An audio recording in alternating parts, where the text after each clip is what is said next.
Hello, my dear friends. It is my pleasure to welcome you to our mathematics class. I hope you are happy to be present to have this class today. In our last class, I taught you how you can present and interpret data using one statistical tool called the bar chart. I explained that the way you handle the bar chart is the same way we interpret the histogram. So, having a knowledge of bar chart simply means that you also have the knowledge of histogram. In our class today, I'll be introducing you to another statistical tool, another tool that is used for data presentation and interpretation. Have you heard about the pie charts before? So this is what we call the pie chart. You can see that, a circle, and then you have angles, all right? If you look at this circle, the lines that are drawn gives you a shape we call the sector.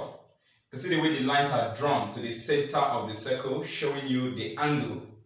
Now, two lines meeting at that center, the shape formed together with the circle is called the sector.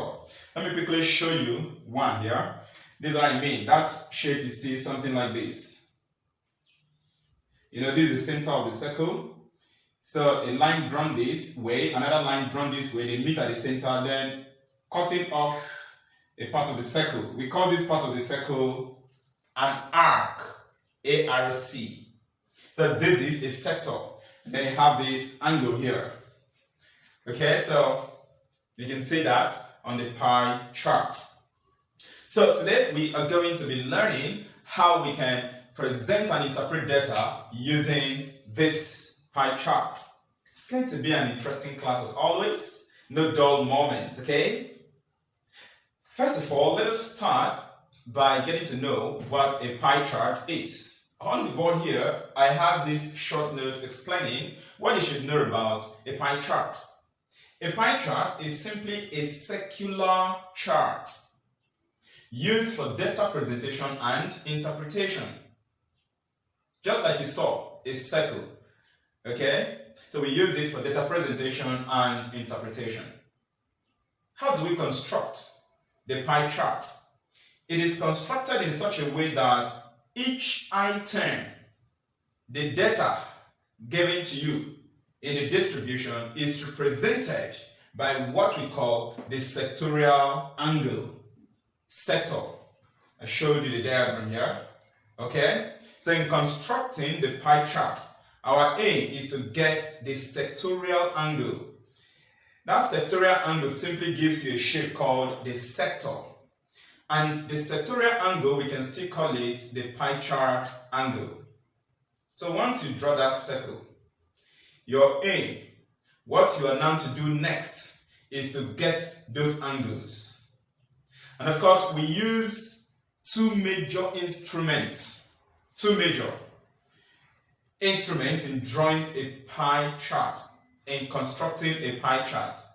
To tell you the truth, we don't draw a pie chart just using our free hand. Your hand, your pencil, and let's say ruler. I don't know what you would like to use. But what I am trying to say, and I am advising you against that, okay, it's coming as a warning. When you are asked to construct a pie chart, although in this class, the aim is not to teach you how to construct a pie chart, in subsequent fun class, I'll show you how we construct pie chart. You don't use your free hand, ordinary hand with your pencil like this to go draw a circle, and then you think you would get your pie chart with these drawn, you'll now be fixing the lines representing the sectorial angles. You don't do that. You don't use your free hand. We use two major instruments. One is called the protractor. In your mathematics set, you would see one instrument called a protractor there. Okay? It comes like half a circle. Something like this. And then you have angles, angular lines on it. Have you seen something like this in your mathematical set? We call it a protractor. Then again, the second instrument we use is called the compass. The compass. That instrument in your mathematical set, it's fixed like this, okay? In one of these legs, you fix in your pencil. Then the other pinpoint is there, where you use it to get a point to fix that compass. And then what you do, you rotate the compass to get your circle. So look at the board here. You would see your compass, okay? That's what a compass looks like. And then you also see your protractor. That is what your protractor looks like. These are the two major instruments we use when constructing pie charts. You could add your ruler to it so as to be able to draw these lines. You could add your ruler to it to make it 3 instruments. But out of them, 2 are major: the protractor and the compass. Of course, the protractor can be used to serve as a ruler for you sometimes, this edge of it. But anyway, it is best to use your ruler. So we could say 3 major instruments, okay? 1, the compass. 2, the protractor. 3, the ruler. The compass is used to construct a circle. The protractor is used to measure the angles that you are going to calculate, the pie chart angle, the sectorial angles. And then the ruler is used in drawing these lines to form your sector. When constructing a pie chart, like I stated earlier, we need our sectorial angles, our pie chart angle. And so the question would be, how do we calculate the pie chart angle? How do we calculate the sectorial angle?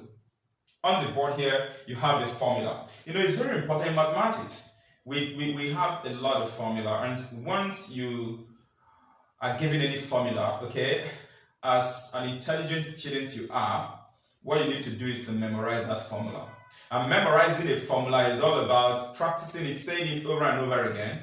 If you see a formula or you are told a formula, you want to try as much as you can, possibly throughout the whole day, to try to remember that formula, to always say that formula in your mind.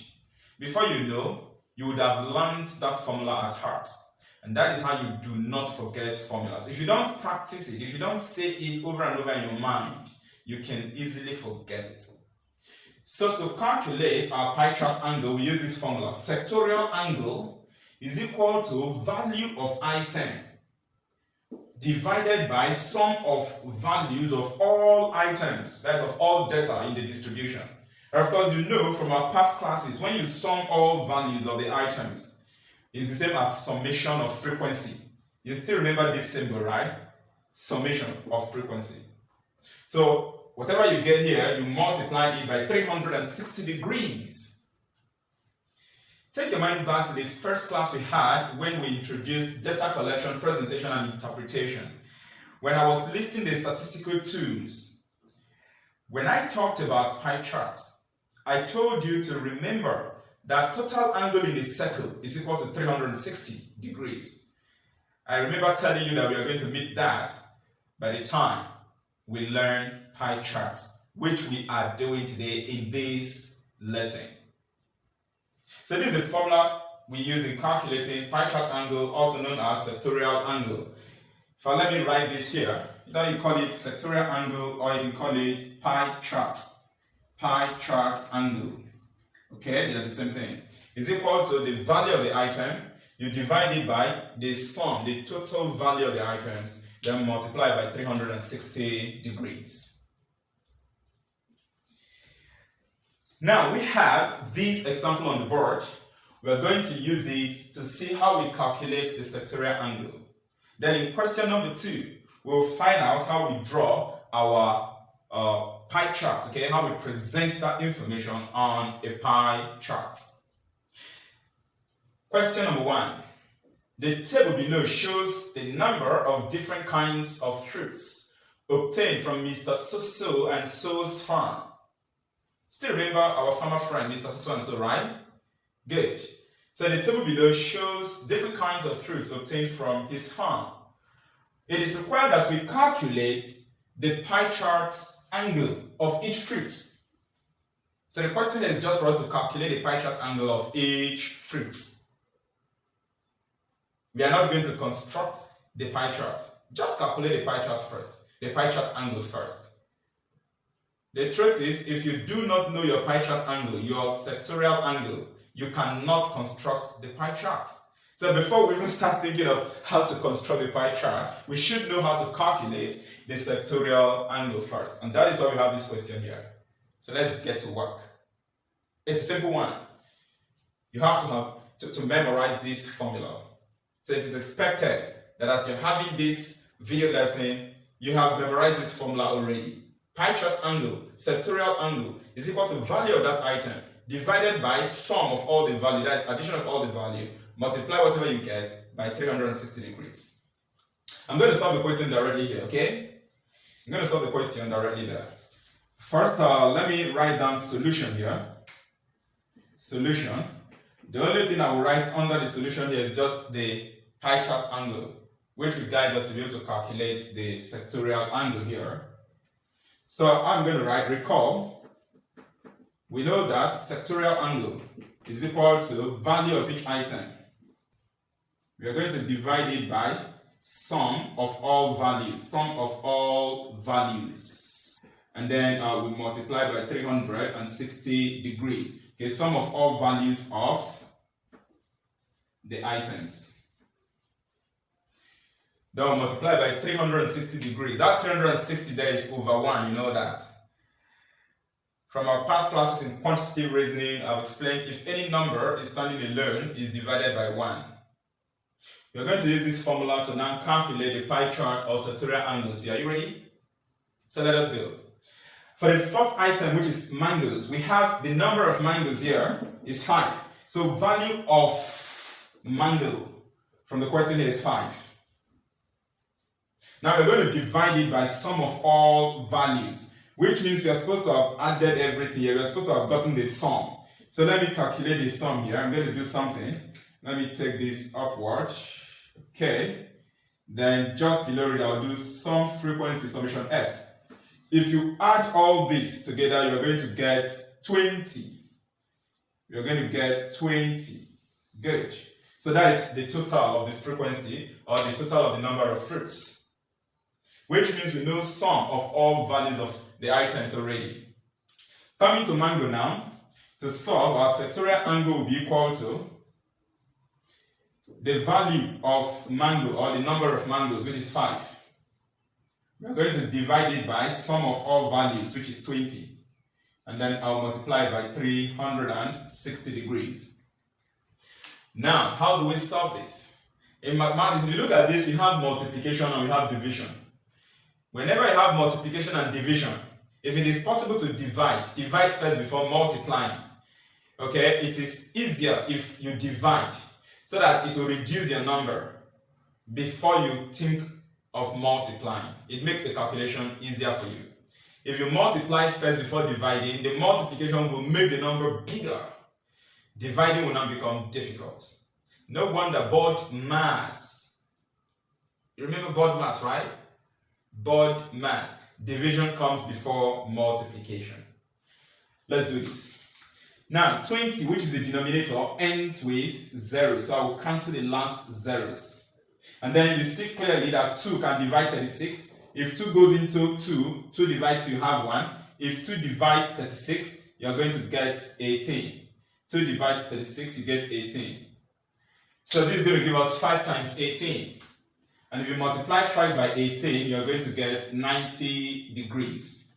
We move on to number 2. I've shown you this, how you handle the division and multiplication as the case might be in calculating your sectorial angle. So I'm going to be fast in the other ones now. The knowledge you need is simply multiplication knowledge.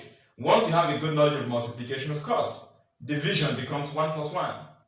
How did I know that 2 will go into 36 18 times? By short division, you go 2 divides 3 to be 1 time remainder 1. That 1 time, look at it, remainder 1, attach that 1 to this 6, you get 16. 2 can divide 16, it will go 8 times. From multiplication table, 2 times 8 is 16. And that's how I got that 18 there. Then multiply this 5 by 18. 5 times 18. You do 5 times 8 first, you get 40. Write 0, carry 4. Do 5 times 1, you get 5. Plus the 4 you carried, you get 9. Look at the 9. So the sectorial angle or pie chart angle of the item mangoes is equal to what? 90 degrees. I'll be fast in solving for the other now.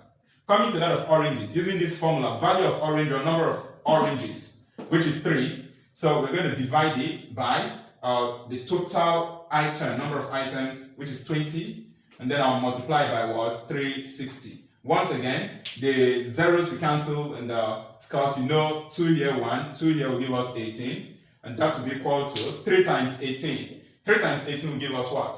54. So the sectorial angle for oranges is 54 degrees. The sectorial angle of oranges is 54 degrees. Move on to apples. That's going to be 6 over 20 times 360.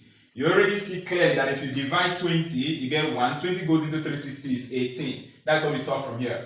So 6 times 18 will now give us what? 6 times 8 is 48. So we're going to write 8 and carry 4. Then 6 times 1 will give us 6. Plus the 4, you get 10. So this is going to be 108. 108 degrees is the value of the sectorial angle, pie chart angle of apples. Then watermelons is the next one.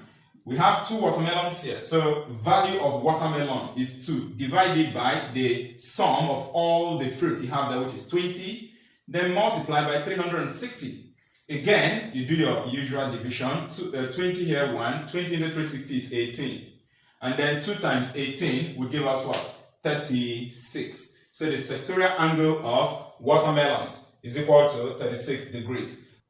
Lastly, for blueberries fruits. How many blueberries do we have here? 4. So the value of blueberry is equal to 4. We're going to do 4 divided by 20. It's equal to 4 divided by 20, which is the total number of fruits. Multiply by 360. And then do your division. 20 here, 1. 20 here is equal to 18. And then have 4 times 18. 4 times 18 will give us what? 4 times 8 is 32. Right to carry 3. 4 times 1 will give us 4 plus the 3 is 7. So this is going to give us 72 degrees. So you see, we've gotten the sectorial angles, the pie chart angles for each fruit that we got from Mr. So-and-so's farm. With these sectorial angles, we can construct the pie chart for the fruits that we got from Mr. So-and-so's farm. Dear friends, if you add up all these angles, it will give you 360 degrees. Why not try it out? 90 plus 54 plus 108 plus 36 plus 72 will give you 360 degrees. It will never be more than it or less than it. Because these angles are meant to go into a circle called the pie chart. And a circle, the total angle there is equal to 360 degrees. Is it difficult? Oh no, very simple. It's very simple. All you need is just memorize this formula to calculate the sectorial angle, then have a good knowledge of multiplication. I don't talk much about division because once you are good in multiplication, like I've always said in our past classes, if you're good in multiplication, then you'll be playing with division. Alright, we're going to pick another question and see what we do on that.